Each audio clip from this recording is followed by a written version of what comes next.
Hi everyone, my name is Jessica Wilbourn and here's my lovely audience.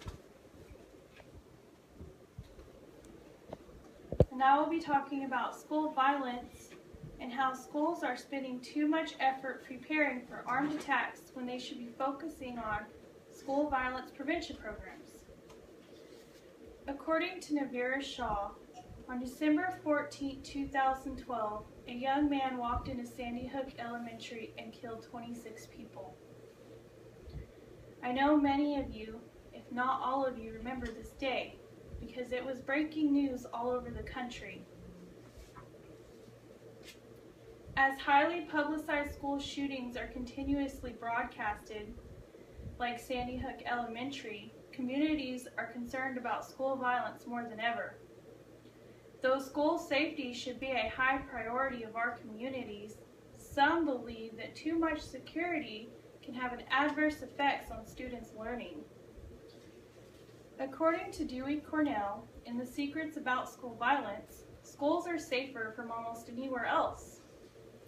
Cornell stated that tragic shootings in schools have misled the public into thinking that schools are dangerous places.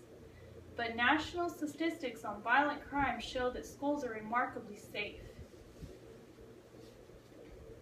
Cornell claims that records show that about 300 shootings and 85 deaths occur each day, and only a tiny fraction of these shootings occur within a school each year. According to the Centers for Disease Control and Prevention 2013 fact sheet about school violence, 17 homicides of school-aged children occurred during the 2009-2010 school year. Schools may be safer than other public places. However, according to the CDC, school violence still exists on a daily basis.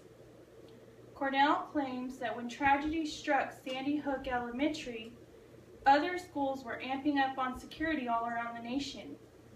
Members of our community and other communities were suggesting arming school officials to placing armed guards outside of school buildings. Dewey Cornell stated, "We are seeing the installation of electronic door locks, video cameras, bulletproof glass, metal detectors, and x-ray machines." According to Cornell, when schools use money for security measures, it comes out of the school budget, and the school loses money for educational spending. Cornell also stated, "We are seeing less support for prevention programs and too much emphasis on preparing for armed attacks." According to Navira Shaw, Sandy Hook Elementary was prepared of the day of the shooting, and because of school's preparation, many lives were saved. Shaw reported that Sandy Hook Elementary had a security system in place that notified the entire school, and teachers took action to lock doors and hide students and keep them quiet until the shooting was over. Shaw also explained that the school principal and counselor tried to calm the shooter. Is it possible, if Sandy Hook didn't use prevention training, that many other lives could have been lost? Could it be that our community and schools are focusing on too much security rather than education? And if so, what kind of safety measures would work best to protect our kids from school violence? School violence prevention programs can be used as an educational tool to help prevent violence in schools. Shaw believes that school officials should be trained to notice if a student is having a medical emergency and to notice the behavior of people entering school buildings.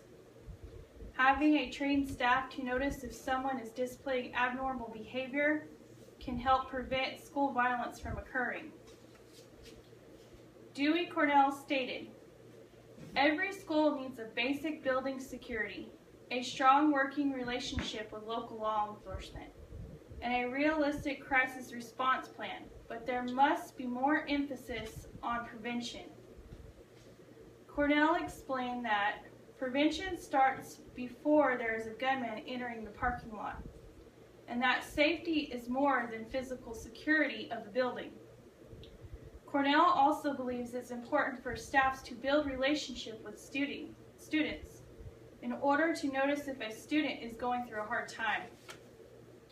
Like Cornell, Carol Lynn Riordan believes that prevention programs work best in stopping school violence. According to Riordan, creating safe learning environments, millions of students suffer from harassment and physical abuse at the hands of their classmates. Riordan explains that security cameras and uniformed guards will not eradicate school violence alone. Riordan mentions a program called Stop the Violence, created by the Career and Community Leaders of America. According to Riordan, students are empowered to recognize, report, and reduce youth violence by arming themselves with knowledge, skills, and action-based strategies. Riordan also explains that peers are more likely to learn from each other, and that the program is designed to get peers to teach one another. According to Dewey Cornell, critics say that we cannot predict school shootings, so prevention efforts are futile. But Cornell states prevention efforts do not require prediction. No one knows when school violence or accidents might occur.